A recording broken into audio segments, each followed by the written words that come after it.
Good morning, Facebook. Welcome to New Haven. We are now, it's 8 o'clock in the morning and we're at Castle Hill Nature Reserve at New Haven. It's a bit murky, but it was stormy last night, so what can you expect? So we're here today with Steve Teal, who is Friends of Castle Hill Nature Reserve, and he's going to show us the contents of his moth trap, which was out last night in the area. So morning, Steve. Good morning. And we've also got Laura here with us. Hi, Laura. Morning. Okay, Steve, what have we got? Welcome. Okay. Shall we have a look? Yeah, let's go for it. Okay. So I uncovered this trap. I had it covered over with a towel, so I've uncovered it a few minutes ago just to give the moths a chance to settle down, so hopefully they'll behave for us. Okay. This is where we open it and they all fly away, right? Hopefully not. So, You see quite a few. Yeah. Yes. I mean, up until a few nights ago, I was getting a few hundred every night, but the numbers have just suddenly died down in the last few nights as the is that because of the weather? Change in the weather, I think. Yeah.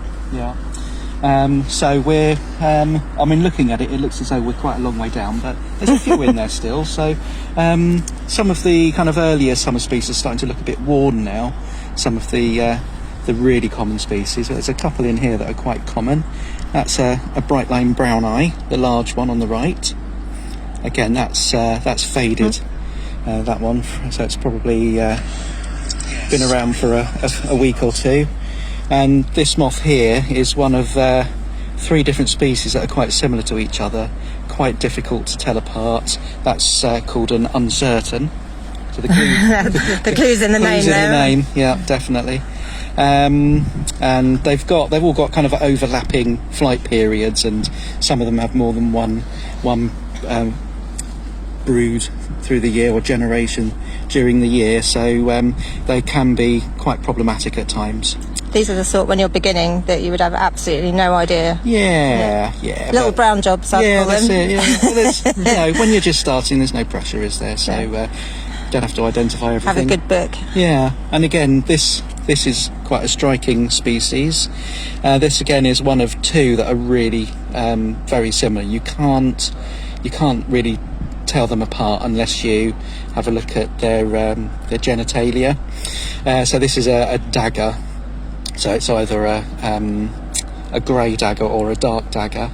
And again, when I record these, unless I've got the time to actually have a closer look at them, I just record them as what we call an aggregate of the 2 species. Okay. So, which is not ideal for recording purposes, but at least it gives an idea. You can. Exactly. Yeah. So is that quite common, did you say? It's pretty common, yeah. You quite often find these outside of a moth trap, funnily enough. They're normally resting on the fence or something like that. Imagine the ground colour, if you've got a faded fence. Yeah, you'd never see it, would you? No, that's it. So they kind of choose, I suppose, that kind of a background to lay against. So I get them in the trap as well, but more often than not, they're kind of around the trap. On a just fence come to have a look.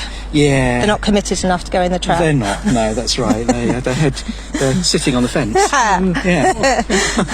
That should be the uncertain, really, shouldn't it? Yeah. So, I mean, a few nights ago, I was getting, especially the top trays in the trap, dozens of moths all around the top, and you can see that the numbers are quite down there. But Well, they obviously heard we were going live. that's obviously what it was. Yeah. Okay. So we'll just yeah, thank you. Yeah. Laura's going to be your glamorous assistant. Very glamorous. Right, okay.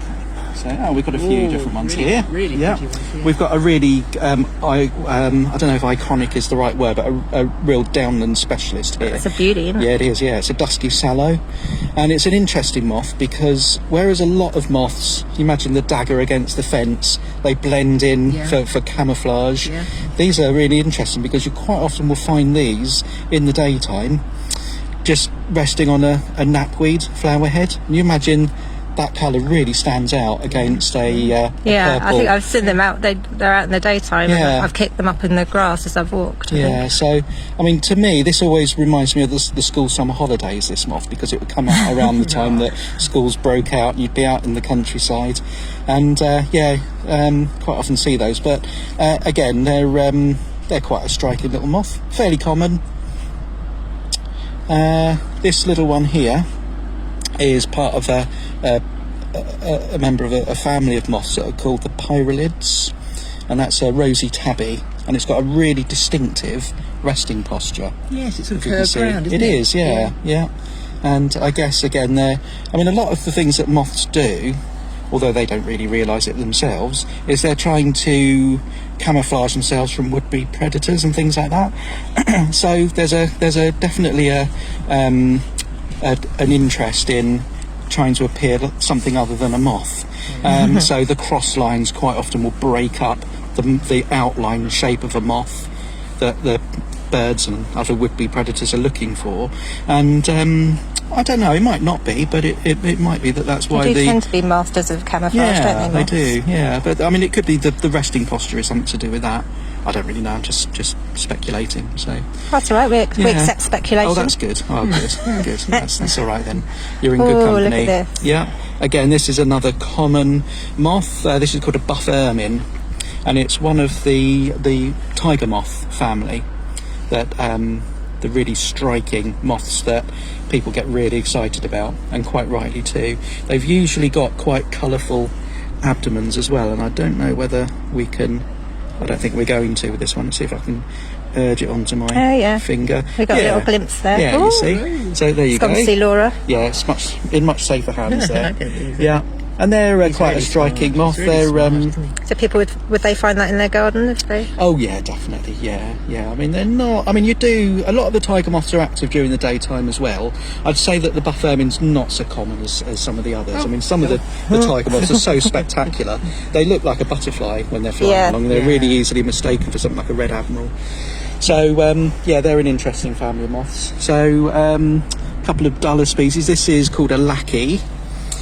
And again, that is another common moth. The thing with the Lackey is the caterpillar is much more striking than the adult, and quite often you'll find them in a like a silken nest Okay, in the in the springtime on things like blackthorn, stuff like that, before the leaves have come out, and you'll see these amazing blue and they're all sorts of different colours, blue, orange, black, really striking, and they will kind of move. They feel threatened. They'll kind of jerk their bodies around as a kind wow. of a deterrent to things. So they're quite good. But I mean, they're That's quite often the case that the caterpillar of moths is more interesting than the moth. it does I happen. don't want to yeah. be judgmental. No, not at all. No. Well, it's yeah. I mean, I'll try and find I might have a photo of the caterpillar a bit later. So this is another one of those Pyrolytic Moths. This is, and I'm really sorry, I'm going to have to use the scientific name for this one Here we because I go. can't remember. Brace yourselves. It's Homoeosoma sinuella, and again, I believe that this is another kind of chalk specialist. So the kind of things that you'd find on the downs. It will fly up in the daytime, and especially in the dusk if you're walking around, if you've got kind of some low kind of herbage around sort of burdocks and things like that. A common moth again. I get loads of these every year in New Haven, so Quite a little wherever one. I'm running the trap. So up here there will be loads of them. So okay, I think we're done with that one. Pass Thank it you to very our much. glamorous assistant. Thank you. Right, What's next? let's have a look. You just don't know. It's like It's so exciting, Christmas. isn't it? How often do you do a moth trap? During the season, most nights, I try to. What I try to do is to be consistent with it. Yeah. Because that will help to create a more kind of reliable picture of what's going on. But I mean, having said that, you can't really draw any conclusions from one single moth trap. No. It's how the data compare across a wider area. But I try to do it as often as I can. That's why you're so knowledgeable.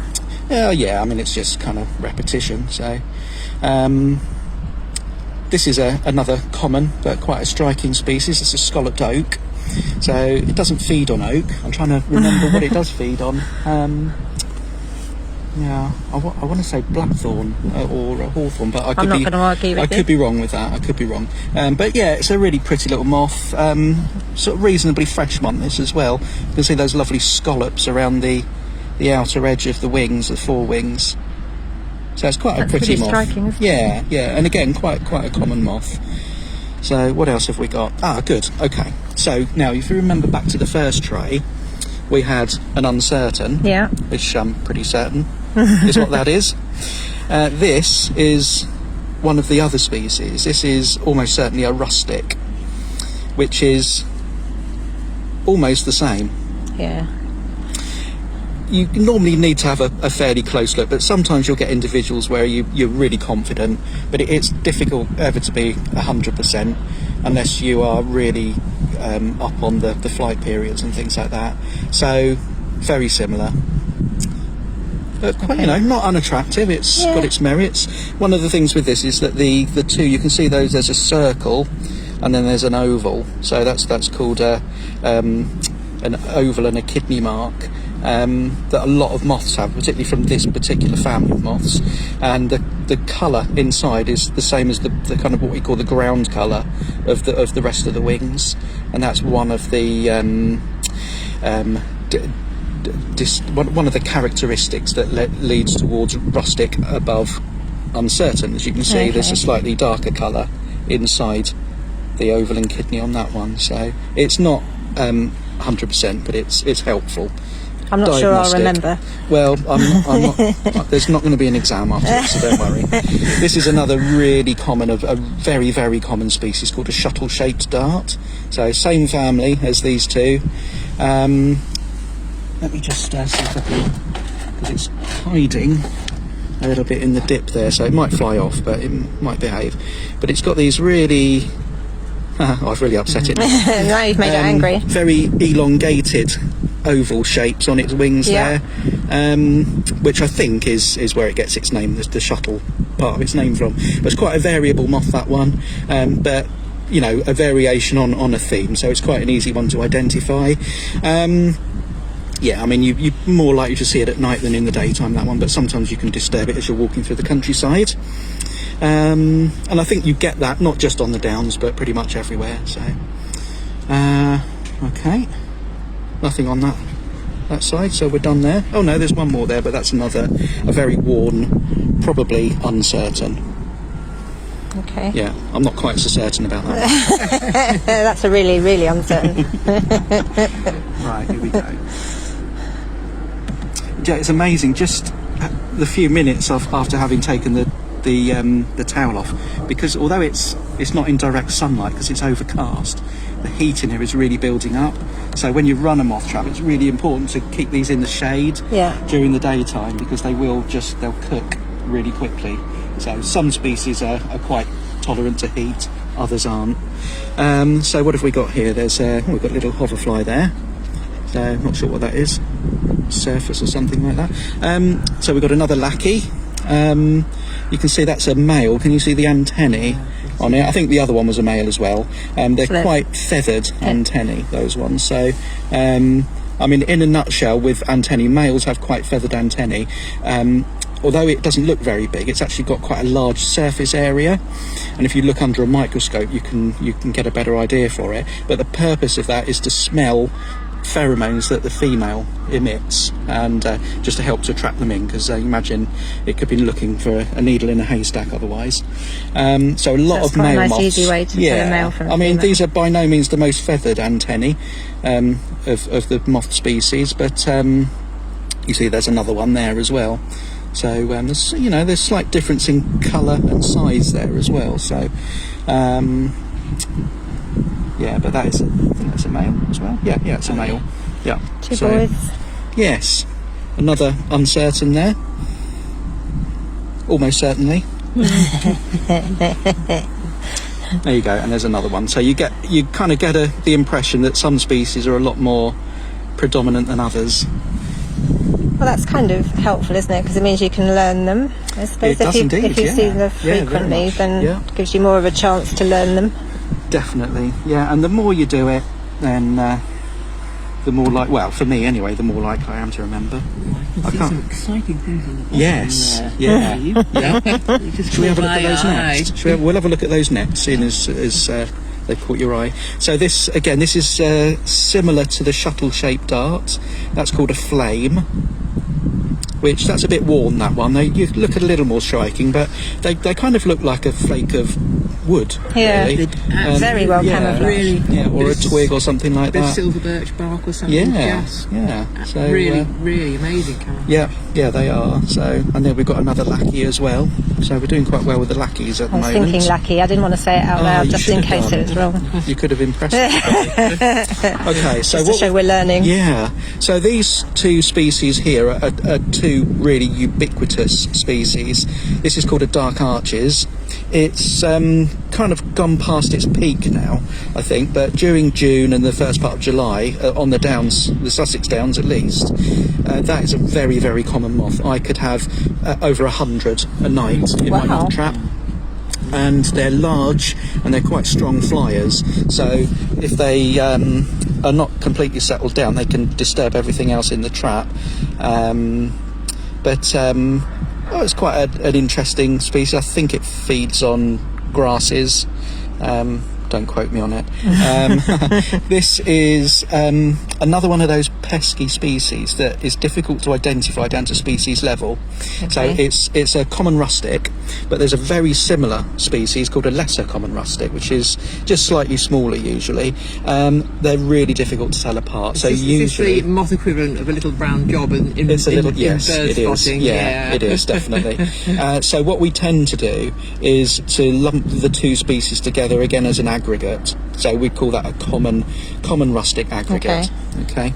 So and if I've got the time, if it's at the weekend and I'm not having to get ready for work, then sometimes I'll have a go. Sometimes I'm more certain than others. But I generally tend to just record those as an aggregate. Yeah, it's safer. Although it's not ideal again for, if you're trying to record the... Well, most people are going to be, if they're population. doing a moth trap, they're Yeah. doing it in their back garden Exactly. and they're not necessarily doing it for the data, but Yeah, exactly, yeah. if you're just learning, aggregate's good enough, I think. It's perfect, yeah. And it's certainly better than nothing at all. So, again, we've had species we've had... Again, remember that one? I'm putting you on the spot now. No. Dark arches. That one? Shuttle-shaped dart. Again, I'm just going to look blankly at you while you... That's fine. I'm being really cruel to you, aren't I? If I know one, I'll just shout it out loud really That's quickly. a bit different from the first one. It is, You isn't said it? it was variable. Yes, Yeah. yeah. So it's darker, It's isn't darker it? That than one? the other Yeah. ones. Sometimes, if you get a cold period when moths are in the pupation stage, sometimes some species will show a bit more dark on their wings, and it might be because as they've kind of been metamorphosizing, if it's cold, there might be an advantage for having darker colour. But again, I'm quite speculating. They are. I mean, that's you see that with some species, not so much with others. So we've got a different family of moths here. I think this is something called Ancillas Akatana. Laura was about to say that, wasn't she? Yeah. It's a member of a large family of moths called the Tortrix Moths. Okay, yeah, I've heard of Yeah, that. yes, and they come in quite a few different forms. There's about 440 species in the family, and this is one of a sort of like a tribe within the family that are known as rollers. I can't remember what type of roller this is. I'm really sorry. I don't know. I can't remember the. It's really, I don't know. I know It's not good enough. it's not good. Well, but Roller's good enough, I think. Roller's good enough, yeah, or even Tortrix. So there we go. We've got another shuttle-shaped dart there. Again, that's a paler colour. That one. Caddisfly there. They're quite often in the moth traps, aren't they? They the are. caddisflies? Yeah, we get quite a few. They're quite difficult to identify usually. You'd need to have a look at their under a microscope or with a hand lens. You look at the spurs on their legs, and it's going to fly off now. Yeah, and they've got these kind of proto eyes, some species anyway, on the tops of their head called ocelli, and you have to look at those as well. Wow. And other characteristics to identify them. But this is a limnophilus, one of the limnophilus caddisflies. So the interesting thing about caddisflies and moths is that they kind of diverged from each other evolutionarily about 190 million years ago, and caddisflies are I think except for one species, all of them are aquatic in their early life stages. So if you've got a pond, you're much more likely to find caddisflies as adults in your garden, or even out in the countryside. So yeah, you'll pick up the larvae, won't you, when you go pond dipping? yes, that's like right. That. Yeah. And They darts off. sort of camouflage themselves a bit, don't they? That's They it. stick things They to do. That's themselves. right. Yeah, they're really clever with the cases that they build around themselves. And some moths will do that as well as caterpillars. So there's a kind of a shared kind of behaviour there. So I think that's that tray done. Thank you very much. Wonderful. Oh, we were going to have a look at these more striking moths. Well, I was going to try and save these till last, but No, but I can't wait. you've asked so nicely. You've asked so nicely. So right, okay. Now we'll have a look at the really special one in a second. This is a really, I really like these moths. This is a pale prominent, and again, it's another one of those moths that just looks like a flake of wood. Yeah. I mean, even more so than the other one that we saw. And mate, look at that amazing snout as well. Yeah, it's got really long schnoz. Yeah, so these are it's palps.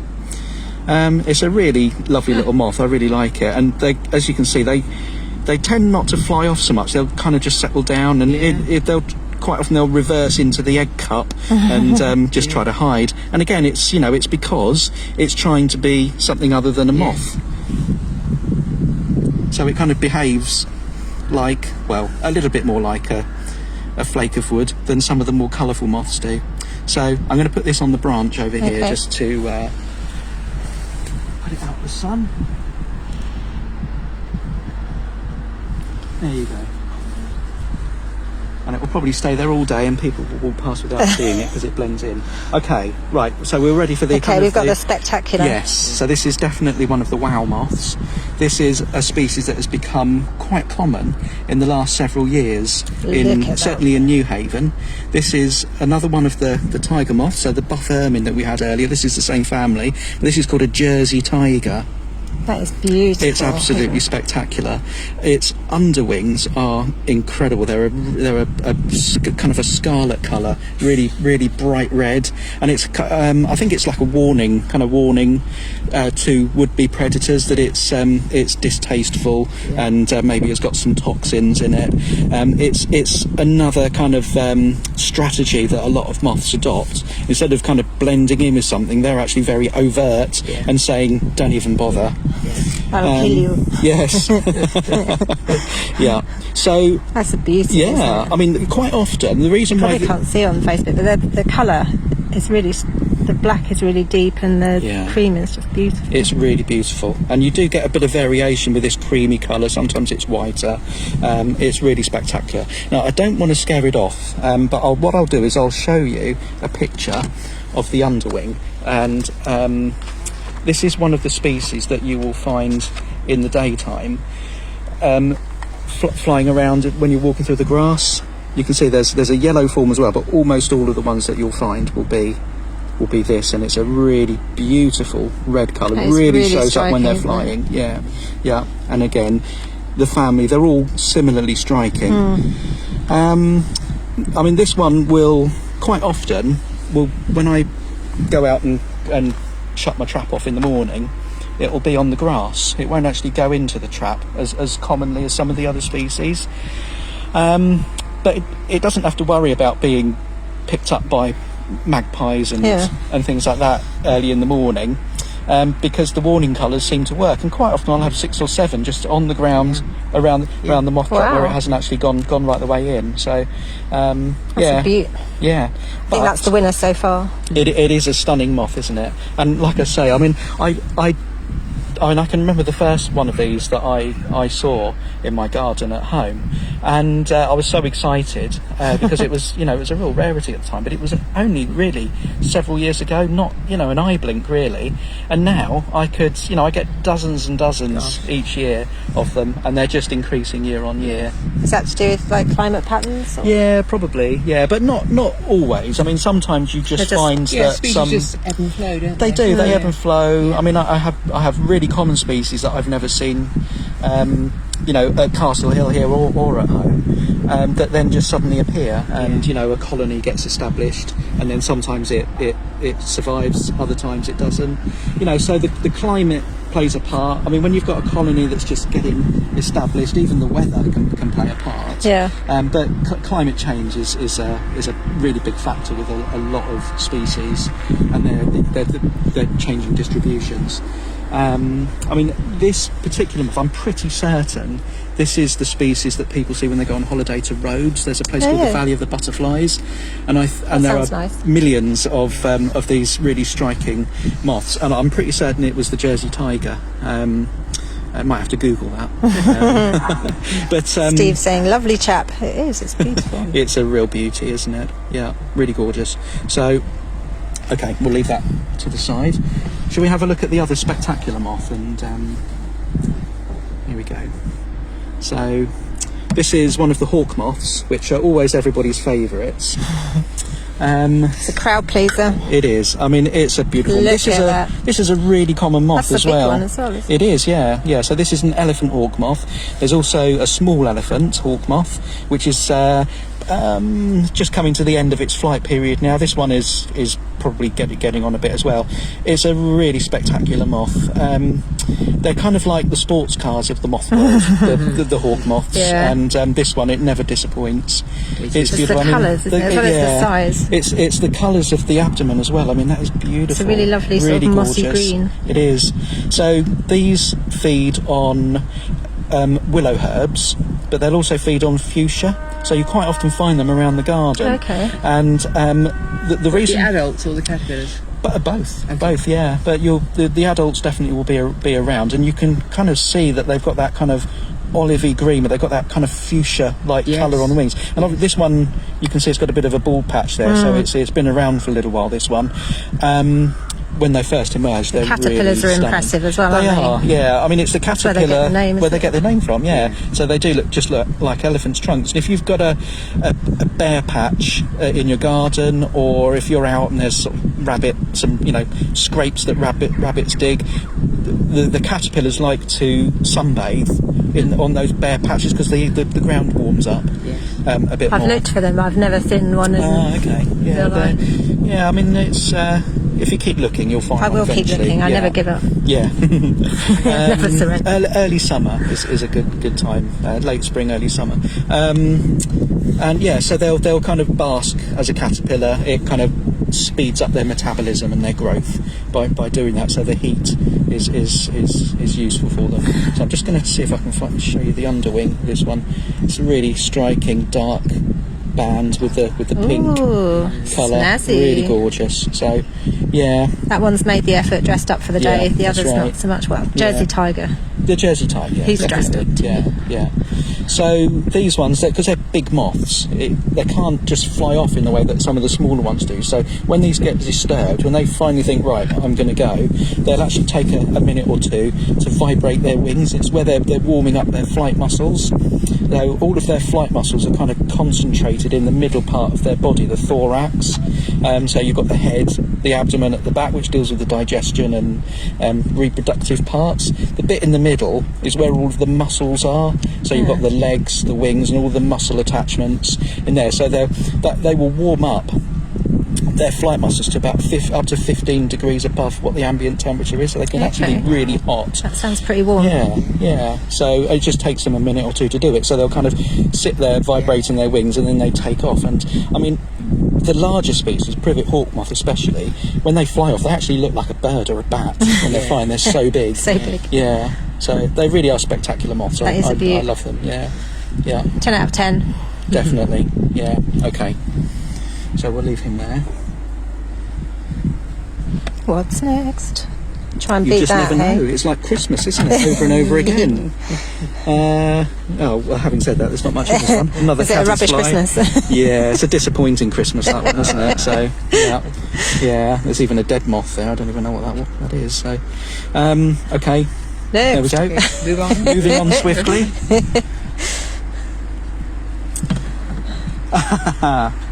Oh no, there you go, there's one. So, right, okay, this is an interesting one. So, we had a look earlier at the rustic and the uncertain. This is a similar species, but it's one that is easier to identify than the other. It's not quite so confusing. It's called a mottled rustic, and it's just different enough to be able to kind of tell it apart from the others. Again, it's a common species. Again, I get quite a few of these at home, but it's not abundant in the way that the rustics and the uncertains are. So, It's going a bit bald as well. It is, yeah. So that's the only one on that one. Thank you very much. Okay.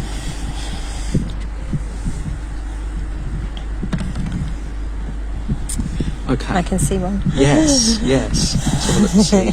Oh, right, here we go. Here's an interesting one. So this is called a brown tail. And I guess when they were thinking up the name, they didn't have much else to go on, really, did they? I'm just going to try and poke that It looks open. like the ermine, doesn't it, with the fluffy sort of fur collar? Yeah, it does, yeah. Well, this is, again, it's one of the tiger moth family, and there are two species that are quite similar. You've got the brown tail, and there's also a yellow tail. The brown tail is much more common than the yellow tail. You see, it's almost like it's got a stole around. Yeah, it looks like it's wearing like a fur collar. yeah, which I guess is where ermine, the ermine name comes from. So the brown tail is a really common moth. It feeds on things like bramble, Cotoneaster, I think, as well, and a lot of kind of low-growing woody herbs. This is a really infamous moth as a caterpillar, though, because it's the one with the urticating hairs. One that causes people a bit of a that's right. So I mean, it's I think if you're sensible around it, it's not really a problem at all. But when you get them in large numbers, there was a large hedge earlier this year that I saw that had probably, I don't know, uncountable numbers of their caterpillars on them, and it had completely defoliated this hedge. So they cause a lot of destruction as well to gardens. Generally, don't pick up caterpillars unless you know. Yeah, I mean, it's usually when people I mean, sort of pick them up or brush against them, isn't it? Yeah, that's right. I mean, sometimes you'll find that if you're in a kind of a I don't know, like a council-owned park where there's lots of people, especially children, then they'll risk assess it and decide to get rid of them. So they'll usually do that by burning the poor things. Wow. But I mean, as long as you're sensible around them, they're pretty harmless. And it's not like they're coming for you, is it? No, that's right. But I mean, there was a time in the 1980s when there was a massive increase locally here, just in the river valley down below, where there were millions upon millions of caterpillars that were kind of moving around looking for a place to pupate. These will, as anyone that's seen these will know, they will cover bushes, and they stick together. So it's what you call a gregarious caterpillar. And then once they've fed up and they don't need the protective web anymore, they'll move off. And then sometimes there are so many that it looks like the ground is moving. There are so many. But that's when it makes people nervous, isn't it? Yeah, that's it. But it's not such a common sight these days. But I think it's a lovely little moth. Yeah, it's a nice little moth. There's a larger similar moth called a white satin, which is a really lovely moth, double the size, which is around at the moment as well. But you can't really confuse them because of the coloured tails that they have. So, I mean, we might be lucky enough to have a yellow tail in here as well. We'll have a look. So there's another dark arches. Now this one here is probably going to fly off as soon as I touch it. It's called a lesser yellow underwing. So it's a common moth again, but there's another moth. In fact, there was a loose one that I potted up around the trap this morning. So that's called a large yellow underwing. This is probably the most common of the larger moths that you get around, and almost everyone will have come across these because they'll fly and hit you in the face. Yeah, they're quite thuggish, aren't they? Because they're so big. They are, that's right. They all feed on grasses and things like that. So they're very, very common, ubiquitous even. So I don't know how well you can see the one in the cup there, but the large yellow underwing, again, that's a really variable moth. A lot of them will be quite dark on the wings. This is quite a pale one, but they've got really striking yellow underwings. I'll show you a picture in a minute, but I'm going to just tickle this one and we'll see what it does. It will probably fly off, but Jacqueline says, fascinating stuff. Thanks so much for doing this. Thank you, Steve, for coming. You're very welcome. You're very welcome. So it's kind of moving around. I think try and coax it onto my tickling stick, but it just wants to be left alone. But hopefully have you got a better view? Yeah, we can sort. Yeah, so it's it's similar to that one, but slimmer. It's smaller, yeah, and yeah, I mean, it's quite a neat little moth. I quite like those, but yeah, so lesser and large. Yeah.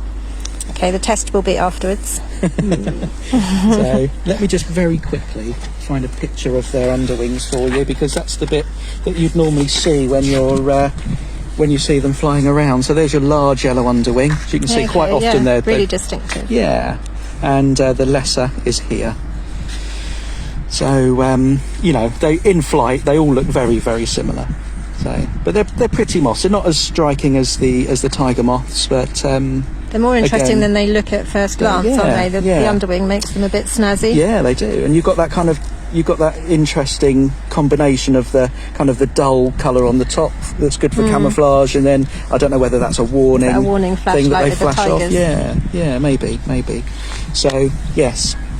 Okay, moving on. What have we got? Right, so we've got a common species here. I think it's the only one on this one. Again, this will definitely fly off, this will, if I touch it. So that's a long-legged tabby, or Synaph punctalis. There we go, I've got a potted one.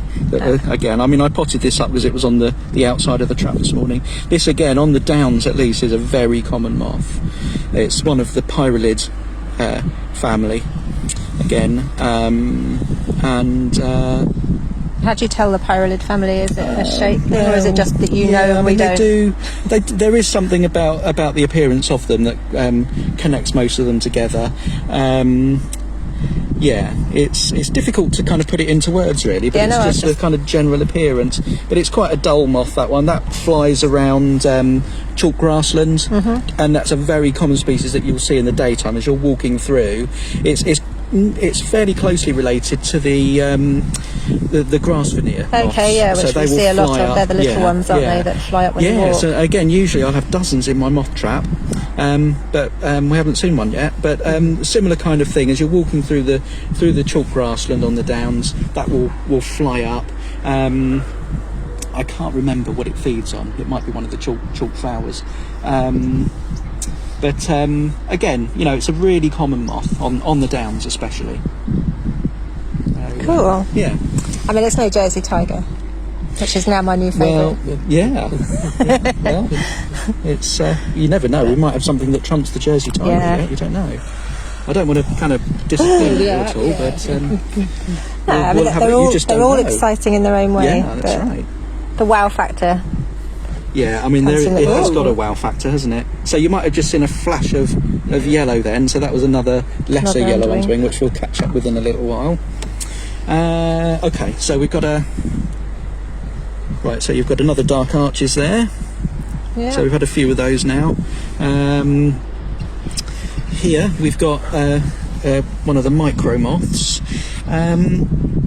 That one is seriously micro. Yeah, I mean, I'd normally check it under a hand lens, that one, but that looks like something called Blastobasis adistella, which is I think it's a dingy dowd.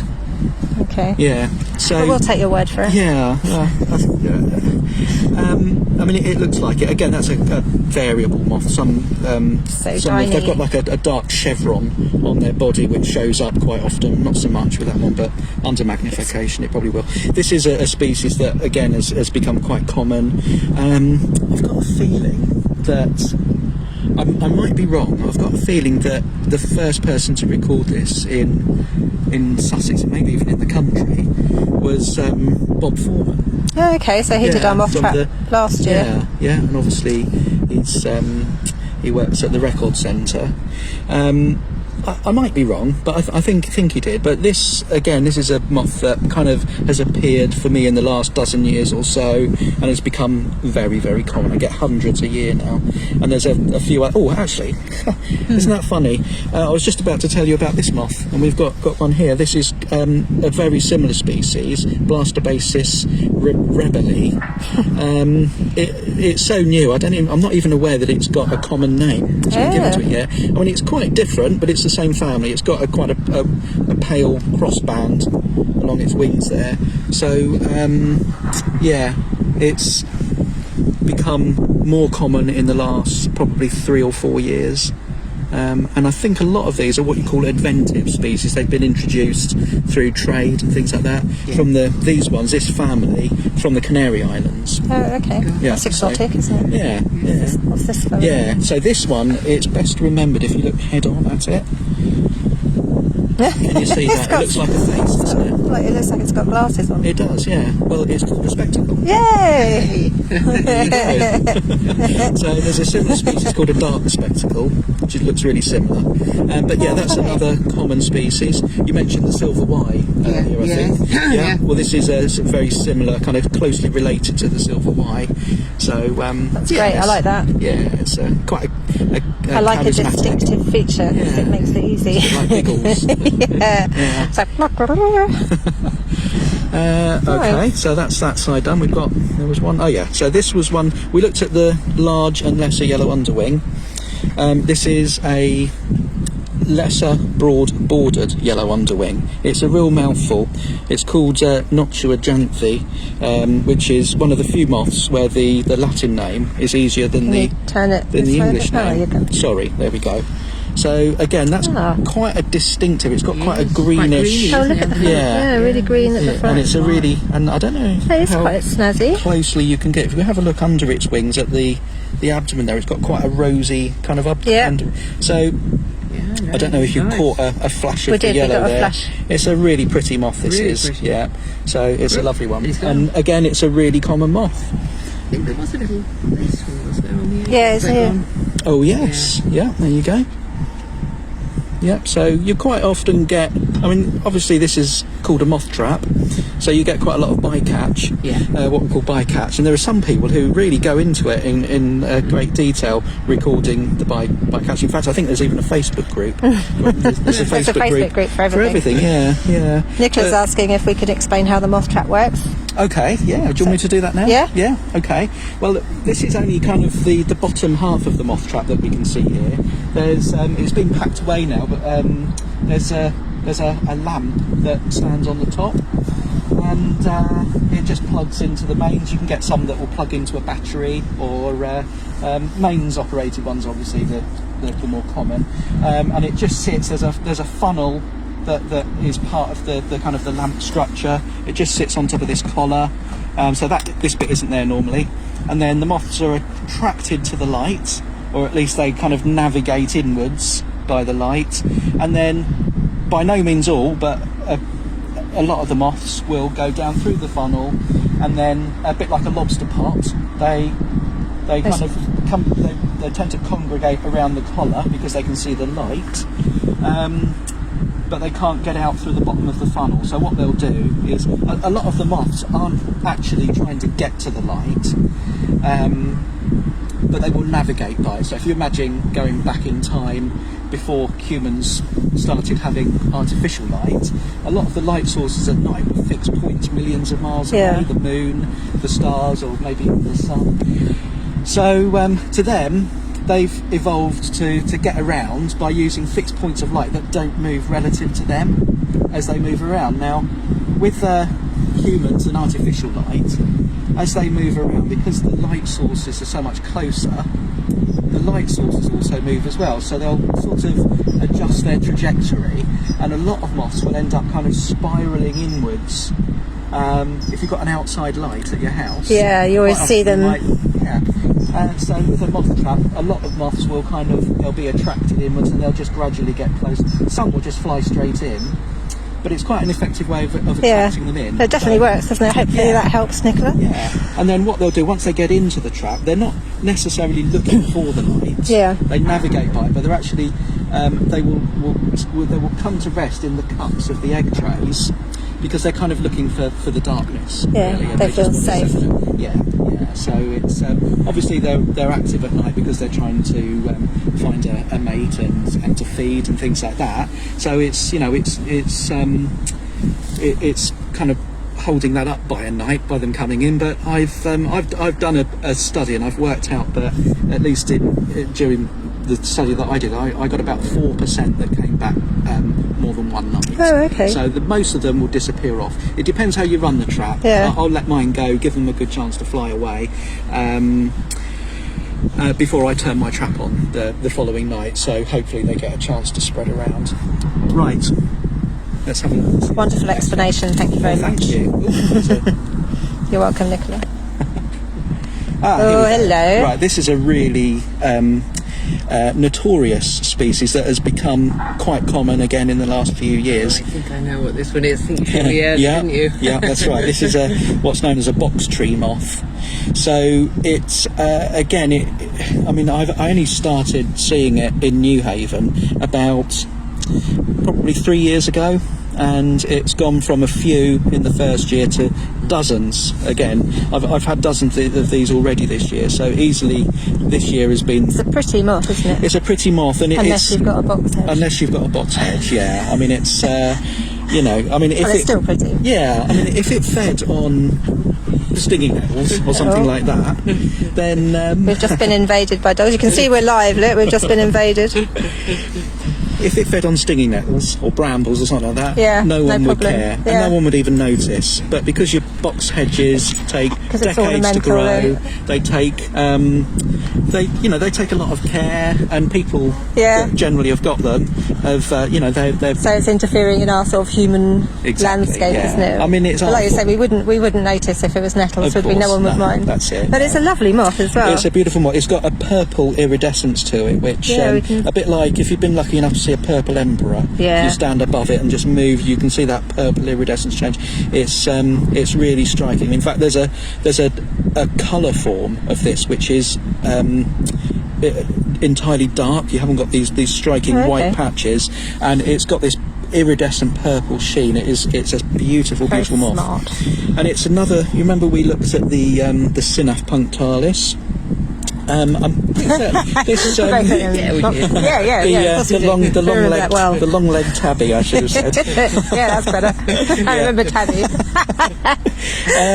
Closely related, but you can see. I mean, there's a similar moth called a mother of pearl, which we might have. You never know, but similar size. It's what's classed as officially as a micro moth. It's a bit of an arbitrary divide between the moths, but it's quite a large moth. But it's in the micro moth book rather than the moth book, even though it's a big moth. It's deceptive. Yeah, It's confusing me now. it is. Yeah, fair enough. So this, no, I think that's a brown tail. Yeah, it's quite We're learning, faded. Laura, we're well learning. done. This is another one of the Tortrix moths, that family with 440 odd species in. This is again another of about several different species that are very, very closely similar in appearance. So you'd call that a grey Tortrix. That an aggregate of the group. It could be one of several species. So you'd just call that a grey Tortrix, that one. Oh, right. I'm going to try and pop this one up because it's so small. Let's just pop that there. So we've got a tiny little moth here, which is again a really, really common moth. If you're out at this time of the year, maybe an hour after sunset. Niftily done. Thank you. Maybe an hour after sunset or so. If you look on a ragwort, which are coming into flower now. Whoops. The poor, much maligned ragwort. Yeah. You could find dozens and dozens of these just on one plant. It's called Bryotrophaterella. I'm really sorry, I can't remember what the common name is. But it's a tiny moth. It's as Laura said earlier, a little brown job. But It's very hard to see. It's there are 3 or 4 quite similar species to this, but it is a very, very common moth. Walk along some chalk grass and at dusk, you can see hundreds or even thousands of them just lifting up when they start to become active. Okay, moving on. Next. We're on the last. We're on the last wall? That was a lesser yellow underwing. Oh no, there we go. We've just We're got. going to end with nothing. So we've seen these before. Remember what they are? No, I'm too busy concentrating on them. All right. Well, that's a good enough excuse, isn't it? So that is almost Anyone else certainly an remember? uncertain. That's And that's why a I dark wasn't sure. arches. There you Yeah. go. Well, There was a reason why I didn't know. Yeah. And that's all there is in that. So Yeah, they all. I mean, speaking from a non-moth perspective, they do all look very similar. Those. yeah. Yes, dark arches they and do, uncertains, yeah, and there's a they heart do. and dart that looks like that. There kind of are, as yeah. well. So the heart and dart is one of the really common, ubiquitous species that's out earlier in the summer. So in June, I've had 200 of those in my trap some mornings. Really common, and maybe... See, I remember sitting with a moth trap, and they all look much the same, and I was there for ages. Yes, and I had to let them all go. Yeah, I mean, there's something called a Hartman Took Club, photos. which is really Yeah. similar as well. Yeah. But you can tell by looking at their faces. Black and white chap. Oh yeah. Oh crikey, he's It looks like an a bit ex-moth. worn, isn't he? Yeah. Shall I pick him up and so we can get a closer look? Might be our last moth, I guess. Well, yeah, there's a few more in here, but this is called a Leopard Moth, and it's a bizarre looking moth. That's a beaut. Yeah, I like that. I mean, when they're fresh, they've got these amazing wings. That the abdomen extends beyond the length of the wing. They're such a distinctive moth. It's it's a really striking moth. I get these in small numbers every year. I think they're commoner in some other places. Around orchards, things like that, you get them. They will feed on kind of a range of fruit trees. So I think apple, cherry, things like that. But Like that one. maybe even blackthorn. I think. Again, don't quote me on it, but yeah, it's a really distinctive moth. It's kind of. I think I could remember that one. Yeah, it's kind of a primitive looking moth. Its wings are really papery. I think it might be one of the moths that doesn't even feed as an adult.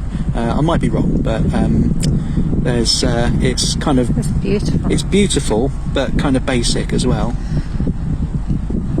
Yeah. I mean, that's really worn as well. It's got its charms, that one. Yeah, I mean, its wings are ragged, as you can see. But there you go, it's still doing its thing. I thought it had hopped off its twig, but it's all right. Yeah, yeah, it's yes, alive. yeah. Sometimes they'll do that. They'll They kind play of dead. yeah. So I'm just going to try and really gently lift him up and or her and put it on the tray. There we go. So that'll sit there quite nicely. Lovely. Right. Okay. We've got the last few now. So these. We haven't seen any of these yet. These again are members of the tiger moth family. This is a common footman.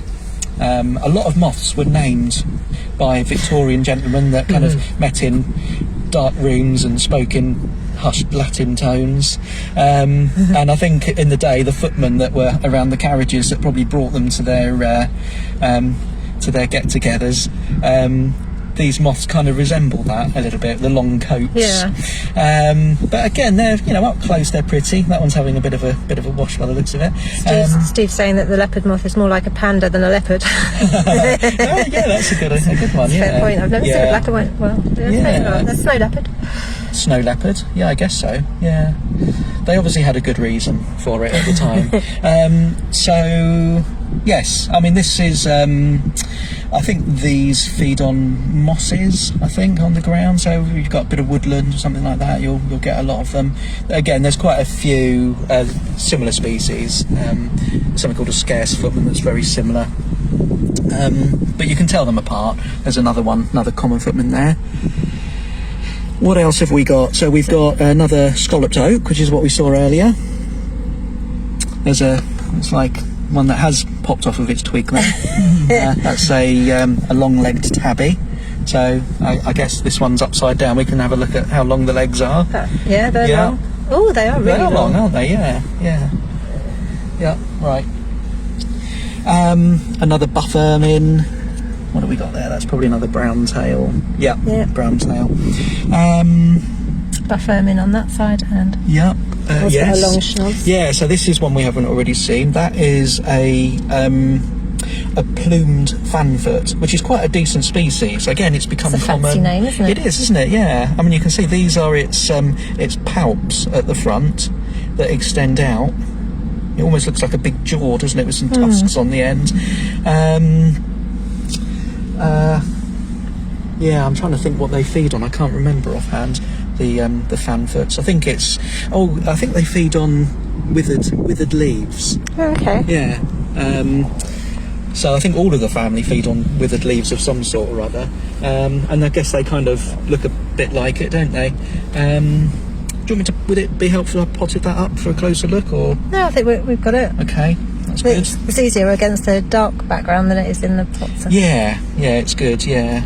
I mean, when you get a really full moth trap, you get a load of scales, almost like a snow that kind of comes off where they're moving around. So this was, this has stayed fairly clean. Right, there's a few more here. This is another one of the Tortrix moths. That's called Psydius Blendana. It's I can't remember the English name of it. Some of them have got such fancy names, haven't they, for such a little thing? So that's quite a common moth that I'll get. I've got a feeling that might actually, as well as being resident here, it might also fly over from the continent. Wow, that's small. Yeah, I mean, That's there are even impressive. smaller moths. We haven't got any tonight, from last night, but there's a really tiny moth called a Diamondback Moth, which will fly over each year in millions. I mean, sometimes there was one day several years ago where I had about 2,000 Diamondback Moths in one night in my trap. Blimey. And I counted them all. That's dedication for Yeah. you. Well, that's a proper recorder. Well, you've got to know the numbers. A lot of species will fly over from the continent. And even further afield, we get a lot of Mediterranean moths that fly up each year. Some moths even from Africa. Some moths that might start off from Africa and then produce some offspring, which then fly over to this country. It's incredible, isn't it? Painted lady butterflies. Yeah, so, we saw a they're painted lady, didn't we, when we got famous, here? Yeah, example. Brilliant. Of that. Yeah. So, see if there's So we've got anything more. nothing more exciting. Another little Tortrix moth there, a black-headed conch, I think it's called, Ancillas Akatana. That feeds on sow thistle, I think. So if you've got some sort of a overgrown road verge or something, or a sort of a disused farmer's field with a load of sow thistle in it, or ox tongue, I can't remember. They're very similar. Yeah. You get clouds of those at dawn, at dusk rather. So I've got a few species here that were on the outside of the trap this morning, which we could have a quick look at if you like. This is one of my favourite moths. That's called a Herald Moth. That feeds on poplars. That's one of my favourites. Yeah, poplars, aspen, things like that. I always think it looks like an autumn leaf. Yeah. If you imagine a black poplar leaf, it's not that dissimilar. I can also see why they called it a herald, because it kind of looks shieldy as well. Yeah, it does, doesn't it? Yeah. I mean, this is a moth that even the legs are really striking on it, aren't they? With those white with black bands. Yeah. This is a moth that hibernates as an adult over winter, and if you've got an outhouse with a sort of fairly stable temperature that's not damp and away from the wind and things like that, you could get those hibernating over winter. There are some tunnels up here at near Castle Hill at the fort where there are lots of these that you find in the tunnels over winter. Sometimes dozens. They're really striking. And they'll hibernate in groups as well. So where there's one, you might find 5 or 6 all together, and they look like a pile of leaves. It's really stunning. So that's one of my favourites. This is an interesting little moth. This is a Chinese character, and it's one of a lot of moths that tried to pretend that they're a bird poo. And it looks really, I mean, it's one of the most convincing bird poo moths. They don't behave like a lot of the other moths. We've had a few that have flown off, as soon as they've been disturbed. These ones, they kind of don't want to fly off, and they'll stay put, or they'll just move a few steps forward and then settle down again. And I think that the way that they've evolved has affected their behaviour as well as their appearance. And a lot of these kind of bird poo mimics behave in similar ways. So they don't run away, they just they rely on I mean, they will do. their predator losing interest. Yeah, they will do if you kind of pester them enough, but they've kind of got that kind of behaviour that kind of goes with the camouflage, I suppose, or the mimic. So this is a species that feeds on reeds, and you can see that's got a kind of a reedy kind of appearance. Sort of linear lines. Yeah. I mean, it's almost a kind of like a dewy kind of iridescence to its wings. This is called a fen wainscot, and again, it's not a common moth, but I get quite a few every year. Maybe a few dozen over the course of a summer. There are other similar species that are much more common. You could get hundreds and hundreds of them in a year. This one, not so. So it's nice. These probably come from the river valley below. There is a small reed bed at Castle Hill, but I think more likely have come from somewhere like the Ouse Estuary Reserve or something down in the river valley, where there's a lot of reed bed. There's another Lackey. That's got, you can see that nice kind of checkering on the edge of its wings at the back there. I think it's quite a pretty moth, the Lackey. Yeah, It's easily. quite stumpy, isn't it? Yeah, It's a little chunker. easily overlooked. But we've had a few of those, haven't we? Yeah. Whoops. We looked at that before, didn't we? That was the Yeah, the rosy curly tabby. round one. Yeah. This is another fairly common species. I think it is in my garden anyway. It's called a Kent Black Arches. I get quite a few of those each year. So Rachel's impressed with your knowledge. Steve's asked, how do generations of moths navigate a migration route? Oh, That's that's a a really good complicated question. It is, yeah. Thanks, Steve. Well done, Steve. I don't know. Do you need a flip chart? Yeah. And some models? Yeah, and an expert. there's quite a lot of study has been made in recent years, particularly into things like painted ladies. Okay. Because there is something fascinating about what they do. They'll start off in the Atlas Mountains in Africa. They'll produce these generations that kind of leapfrog and go. Getting ever closer. I mean, some years they will go as far as the Arctic Circle. Wow. And they will produce. They might not produce any offspring in the Arctic Circle, but there's this innate thing within them that just drives them, in this case, northwards. Yeah. And then the offspring, so you could have a field of thistles in this country that produces another generation towards the later part of the summer, and then something just clicks in them and they will go back. Yeah, it's a bit like the monarch butterfly in North America. It's amazing, isn't it? When you think they've got such tiny little bodies, how have they got the brain capacity to navigate? But these like things that? they've evolved over millions of years. Yeah. So, it's one of those things that just needs enough work to be done to try and understand it. We might never know, but it's not I think just it's good butterflies. sometimes not to know, isn't it? Yeah, Bit of mystery. Think about locusts in Africa. Yeah. They're just kind of ordinary grasshoppers, and then those years where there's lots of them, there's a gene that clicks on, which turns them into locusts, and they become the migratory form of their species, and it's just I guess a genetic may never thing that know. drives them. Yeah, it is fascinating. What's the best way of attracting moths to a garden and looking after them? Any particular plants? I mean, native plants will attract the most species in. Yeah. But So there you're are looking at certain- food plant and sort of nectar source, aren't you? Yeah, so if you've got things like hawthorn and things like that, you'll get a lot. Apples. Get some hawthorn. Not so we much made on the earlier. downs, but if you get north of the downs, oak and things like that.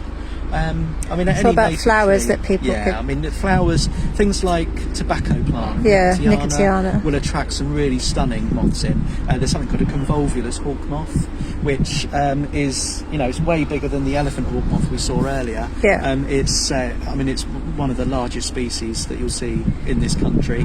That they will fly in at dusk.